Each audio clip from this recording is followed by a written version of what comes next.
नमस्कार, सुबह के 8 बज चुके हैं। आप देख रहे हैं सुर्खियां और आपके साथ मैं हूं राज। सुबह सवेरे की भागदौड़ के बीच आप अखबार भले ही ना पढ़ पाएं, मगर इस बुलेटिन में हम आपको उन तमाम खबरों से रूबरू करवाएंगे जो बनी हैं आज के अखबारों की सुर्खियां। वो तमाम खबरें जो रही बीते दिन की बड़ी खबरें, जिनकी धमक आज सुबह भी है, जिन खबरों का सरोकार है सीधा आपसे। हम उन तमाम खबरों की पड़ताल करेंगे अपने खास सेगमेंट सुर्खियों के साथ।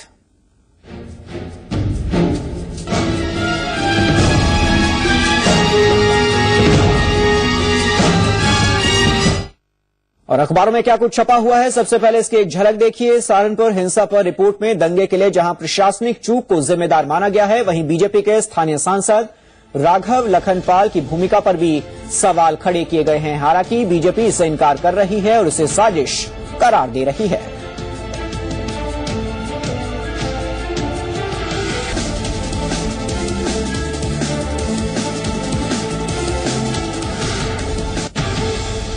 उत्तराखंड में बाढ़ के हालात के बीच केंद्रीय गृहमंत्री राजनाथ सिंह ने राज्य के मुख्यमंत्री हरीश रावत से मुलाकात की है। मुलाकात के बाद दोनों ने प्रेस कॉन्फ्रेंस भी की। सीएम हरीश रावत ने राजनाथ सिंह से आपदा के बाद राहत कार्य में सहयोग की मांग की है। और आज से नंदा देवी राज्यात यात्रा की शुरुआत होगी। ये यात्रा 12 सालों में एक बार आयोजित होती है, लेकिन इस बार ये 14 साल बाद हो रही है। पिछले साल आपदा की वजह से यात्रा नहीं हो पाई थी।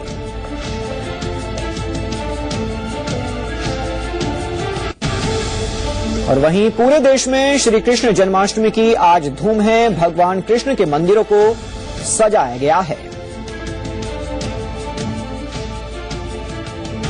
तो तमाम खबरें आज अखबारों में छपी हुई हैं। इसके अलावा कुछ और खबरें भी हैं। इन खबरों को विस्तार से जानने के लिए सीधा रुख करेंगे देहरादून का। मेरे सहयोगी सोनू सिंह हमारे साथ जुड़ गए हैं। सोनू, बताइए किस तरह की हलचल है आज अखबारों में? शुक्रिया राज। तमाम ऐसे समाचार हैं जिनको कि विभिन्न समाचार पत्रों ने अपने फ्रंट पर स्थान दिया हुआ है। सबसे पहले हम शुरू करेंगे श्री कृष्ण जन्मोत्सव से, और जो ये तमाम समाचार हैं, तमाम खबरें हैं जो कि आज की सुर्खियां बनी हुई हैं विभिन्न समाचार पत्रों की, इस पर समीक्षा करने के लिए, बातचीत करने के लिए हमारे साथ सीनियर जर्नलिस्ट मौजूद हैं पृथ्वीराज सिंह जी। सर, सबसे पहले तो आपका जी संगम में स्वागत है। तमाम ऐसी खबरें हैं जो कि आज अखबारों की फ्रंट लाइन पर जिनको स्थान दिया गया है, हम कहें कि सुर्खियां बनी हुई है विभिन्न अखबारों की। यदि हम धार्मिक खबर के लिहाज से देखें तो पूरे देश में श्री कृष्ण जन्मोत्सव की धूम है। बड़े हर्षोल्लास के साथ हम इस पर्व को मना रहे हैं। किस रूप में आप देखते हैं और आपका क्या मानना है?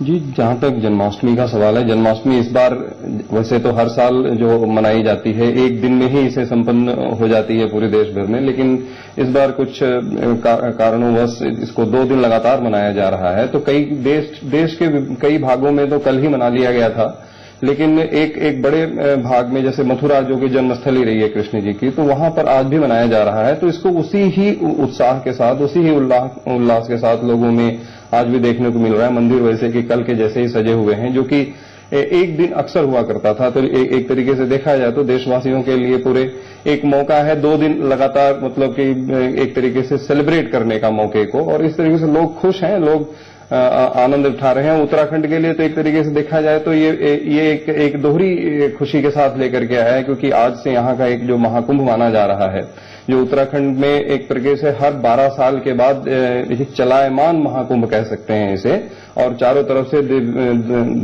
उत्तराखंड के जो एनआरआई कह लीजिए या जो विदेशों में रहने वाले लोग हैं वो भी आते हैं इसको देखने के लिए। नंदा राज्यात यात्रा, उसकी भी शुरुआत आज उस यात्रा की भी शुरुआत जो आने वाले 22 दिन तक चलना है, जिसे 20 दिन तक करीब चलना है, तो आज से शुरुआत होकर के और 6 सितंबर को जाके खत्म होने वाली है। वो भी एक बहुत अहम, जिसका कि कई मायनों में इस प्रदेश के लिए और जनता के लिए, लोगों के लिए एक मायने रखती है। होना तो इसे पिछले साल ही था, लेकिन किसी कारणवश पर्टिकुलरली आपदा की वजह से नहीं हो पाई नंदा राज्यात यात्रा, जिसे कि और तैयारी एक तरीके से देखा जाए तो पिछले 1.5-2 सालों से चल रही थी।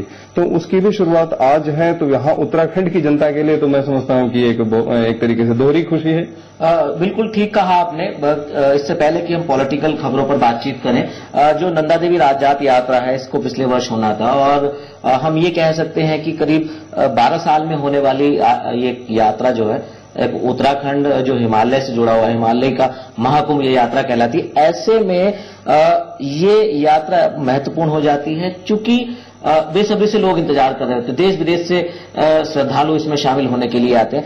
यदि हम व्यवस्थाओं की ही बात करें तो चूंकि आप लगातार आप भी मॉनिटरिंग करते हैं, देखते हैं, लिखते हैं, पढ़ते हैं, तो ऐसे में क्या लग रहा है आपको कि जो व्यवस्थाएं 280 किलोमीटर की इस पैदल यात्रा की है, उससे आप संतुष्ट हैं या अभी और कुछ होना बाकी था जो सरकार नहीं कर पाई? देखिए, यहाँ हम देखें, जैसा कि ये यात्रा के बारे में अगर हम चर्चा करेंगे, व्यवस्था ये एक सेलिब्रेशन या यात्रा पूरी दो प्रकार से इसको देखा जा सकता है। इसको दो भागों में बांट के देखा जा सकता है। पहली तो ये कि यात्रा कि जो संपन्न करने वाली जो समिति होती है वो एक राजवंशों के, वहां गढ़वाल राजवंश हैं, जो कुंवर राजवंश हैं, उनके वो होते हैं मेन इसके कर्ता धर्ता। लेकिन उसके साथ साथ सरकार भी अपने स्तर पर, सरकार का भी अपना रोल होता है। सरकार और ये दोनों क्या कहना चाहिए कि समिति जो है ये मिल के काम करती है। सरकार का जहां तक काम है वो इंफ्रास्ट्रक्चर बना करके देना है इस यात्रा को। एक कोऑर्डिनेशन रहा है, हमेशा से चलता रहा है। ये जरूर है कि सरकार अपनी तरफ से कोशिश करती है। एक बजट अलॉट किया हुआ था पिछले साल से ही, लगातार चलता रहा, लेकिन पिछले साल आपदा की वजह से तो कर नहीं पाए। और इस बार जरूर इन्होंने एक अच्छा प्रयास किया है, सरकार ने पूरी मदद तो की है उनकी। लेकिन जैसा आप देख रहे हैं कि लगातार यहां मौसम की मार रही है। कई खासकर गढ़वाल रीजन में यात्रा एक तरीके से देखा जाए, चार धाम यात्रा अभी भी कई स्थानों पर बंद है। तो ये जरूर है कि पैदल आने वाले ले दे करके आ जा रहे हैं, लेकिन उसके बावजूद भी सरकार ने एक प्रयास तो किया है, क्योंकि बहुत दिनों तक इसे लंबा नहीं खींचा जा सकता था, बहुत दिनों तक इसे स्थगित नहीं किया जा सकता था। वो भी एक जरूरी था, लोगों की आस्था की बात थी।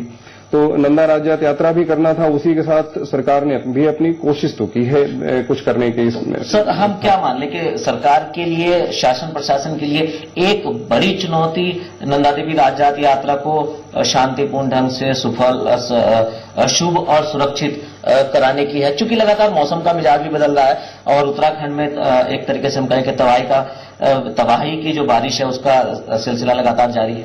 बिल्कुल, ये बहुत बड़ा चैलेंज है सरकार के लिए, क्योंकि इसका जो 280 किलोमीटर का जो रास्ता है, इसमें 20 पड़ाव होने हैं और अलग अलग जगह से, अलग अलग गांव से जैसे जैसे यात्रा आगे बढ़ेगी, लोग अलग अलग गांवों से, अलग अलग क्षेत्रों से अपनी छतरियां जिसे कहते हैं, एक तरीके से वो एक अपने एरिया का एक रिप्रेजेंटेशन कह लीजिए, वहां पर उसके साथ यात्रा के साथ जुड़ते चले जाते हैं। भीड़ बढ़ती चली जाएगी। यात्रा का रास्ता जो है वो बहुत एक तरीके से चौड़ा नहीं होता उसमें। और इस यात्रा की खासियत ये है कि सबको पैदल जाना है, एक डिसिप्लिन में जाना है, एक लाइन में भी जाने की बात आती है।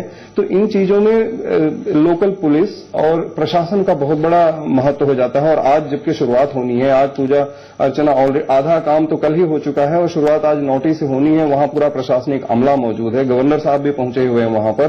तो सरकार के लिए आज के दिन तो और भी शुरुआती दौर पे ही एक बड़ा चैलेंज है जो स्थानीय प्रशासन है उसके लिए। तो इस स्थिति को देखते हुए, मौसम लगातार कभी भी बदल जाता है, उसको देखते हुए भी एक बहुत बड़ा चैलेंज तो है ही है इनके लिए। एक और खबर है सर, इससे पहले कि राजनाथ जी जो कि केंद्रीय गृह मंत्री हैं, उनकी हरीश रावत जी से मुलाकात में क्या कुछ निकल कर गया उसमें बातचीत करेंगे। इससे पहले एक खबर हम और ले लेते हैं जो कि सभी समाचार पत्रों की फ्रंट न्यूज जिसको हम कह सकते हैं, वो है कि जो पूर्व फौजी हैं उन फौजियों को अब केंद्र सरकार ने राहत दी है कि वो पसंदीदा जॉब पा सकेंगे। इसको लेकर आपका क्या मानना है? देखिए, केंद्र पूर्व सैनिकों के संबंध में कोई भी फैसला हो केंद्र सरकार का, उसमें उत्तराखंड का सबसे ज्यादा स्टेक कह सकते हैं वो रहता है, क्योंकि यहां हमारी बहुत बड़ी तादाद में पूर्व सैनिक हैं। इनफैक्ट अगर हम देखें तो जो सर्विंग डिफेंस पर्सनल हैं वो भी बहुत बड़ी तादाद में उत्तराखंड से होते हैं। और उत्तराखंड हमेशा से ही, अगर हम देखें वैसे तो अगर IMA NDA का रिकॉर्ड देखें तो उत्तराखंड हमेशा दूसरे तीसरे स्थान पर रहा है। ये देखते हुए कि राज्य बहुत छोटा है, यहां पर पॉपुलेशन जो है अन्य राज्यों की अपेक्षा काफी कम है, उसके बावजूद भी रेशियो के हिसाब से देखा जाए तो यहां पर तादाद बहुत ज्यादा रहती है सैनिकों की। तो उस हिसाब से उत्तराखंड को सबसे ज्यादा इसका फायदा मिलने वाला है यहाँ के सैनिकों को। जहां तक इस केंद्र सरकार के इस फैसले का सवाल है। अब यहाँ के सैनिक ये जरूर है कि पहले जैसे होता था कि एक कुछ निर्धारित नौकरियों के लिए, सरकारी नौकरियों के लिए ही जब सेना से बाहर आते थे तो उसके बाद वो अप्लाई कर सकते थे, लेकिन अब वो सारी नौकरियों में उसी तरीके से सिविल नौकरियों में अप्लाई करके, जैसा समझ में आ रहा है केंद्र सरकार के फैसले के अनुसार, कि अब वो सब जगह अप्लाई करके उनको उसी प्रकार से रिजर्वेशन मिलेगा, उम्मीद है। तो मुझे लगता है कि उत्तराखंड में पूर्व सैनिकों के लिए सबसे बहुत बड़ा एक सौगात है एक तरीके से केंद्र सरकार की। सर, इसके अलावा एक और जो महत्वपूर्ण खबर है, केंद्रीय गृह मंत्री राजनाथ जी 2 दिवसीय उत्तराखंड के दौरे पर हैं और आज इस वक्त वो मसूरी में मौजूद है। मसूरी में जो लाल बहादुर शास्त्री IAS प्रशासनिक अकादमी के जो हम कहें प्रशिक्षणार्थी हैं, उनको वो अपना एक उद्बोधन देंगे। लेकिन इससे पहले एक रोज पहले उनकी मुख्यमंत्री से मुलाकात हुई। मुख्यमंत्री ने सीमांत क्षेत्रों के विकास की, खासतौर से आपदा राहत की और तमाम विषयों को लेकर के मांग की है, सहयोग की। तो क्या लग रहा है आपको, जिस तरह से हमारी जो सीमाएं हैं वो चाइना और नेपाल से जुड़ी हुई हैं, खासतौर से सामरिक लिहाज से चाइना बहुत महत्वपूर्ण हो जाता है डेवलपमेंट के लिहाज से, आपको क्या लग रहा है कि इस मुलाकात का हम क्या माने?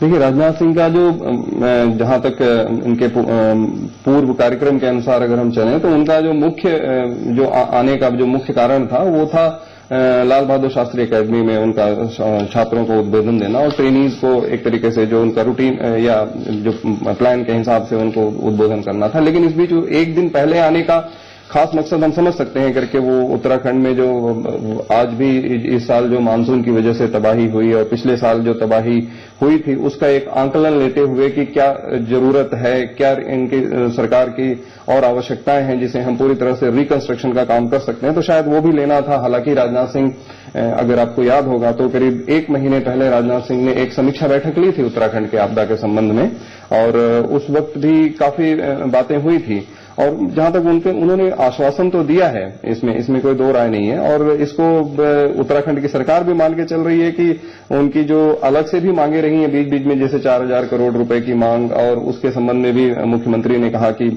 ये बहुत मतलब व्यवहारिक रूप से बहुत जल्दी इसे 4000 करोड़ रुपए एकाएक तो नहीं मिल सकते, इसलिए शायद मुख्यमंत्री भी इस चीज को समझते हैं। लेकिन ये जरूर है कि एक अच्छा ऐसा लगता है कि वर्तमान सरकार और केंद्र सरकार के बीच में समन्वय स्थापित करने की कोशिश की जा रही है आपदा के रिकंस्ट्रक्शन के काम के लिए।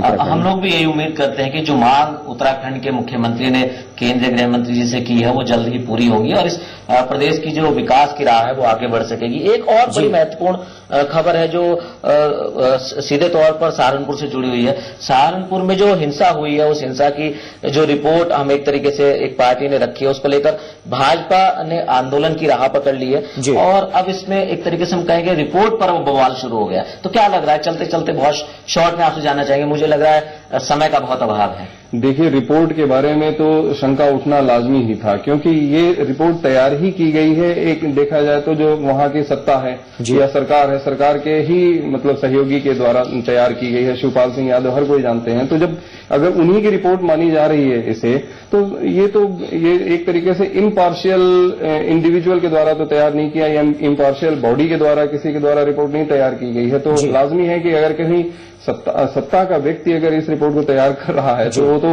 अपने हिसाब से ही करेगा, वो वही काम करेगा जहां से उसको राजनीतिक तौर पे फायदा होता है। तो इसलिए शायद यही वजह है कि लोगों को विश्वास नहीं हो रहा है या फिर उनके अपोजिट पॉलिटिकल पार्टीज हैं उनको भी शायद भरोसा नहीं होगा इस बात पर। सर, आप इस चर्चा में शामिल हुए, आपका बहुत बहुत शुक्रिया।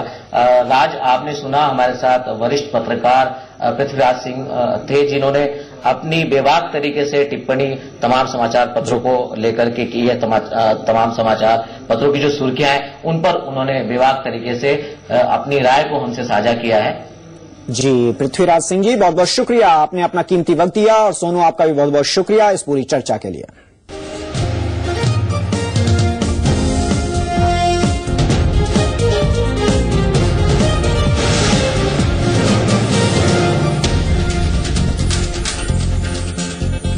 और खबर गाजियाबाद से। गाजियाबाद के इंदिरापुरम इलाके में कार ने 5 लोगों को टक्कर मार दी। इस हादसे में घायल हुई एक महिला की मौत हो गई जबकि 4 लोगों की हालत गंभीर बनी हुई है। यह हादसा साप्ताहिक मंगल बाजार में हुआ। इस घटना के बाद स्थानीय लोगों ने कार के ड्राइवर को पकड़कर उसकी पिटाई की और कार में जमकर तोड़फोड़ कर दी। घटना की सूचना मिलने पर भारी पुलिस बल मौके पर पहुंच गया और आरोपी ड्राइवर को हिरासत में लिया गया। पुलिस ने मामला दर्ज कर मामले की जांच शुरू कर दी है।